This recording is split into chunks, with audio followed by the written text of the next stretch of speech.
السلام علیکم ورحمۃ اللہ وبرکاتہ۔ نبی پاک صلی اللہ علیہ وآلہ وسلم کو اللہ پاک نے تعویذ دیے ہیں جو ہم بھلا چکے ہیں۔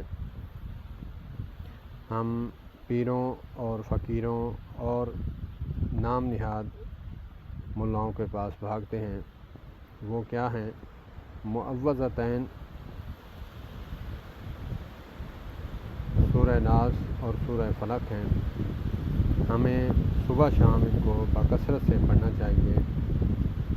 اللہ پاک ہمیں ان معوذتین کو پڑھنے کی توفیق عطا فرمائے۔ قل اعوذ برب الفلق من شر ما خلق ومن شر غاسق اذا وقب ومن شر النفاثات في العقد ومن شر حاسد اذا حسد۔ بسم اللہ الرحمن الرحیم۔ قل اعوذ برب الناس ملک الناس الہ الناس من شر الوسواس الخناس الذی یوسوس فی صدور الناس من الجنۃ والناس۔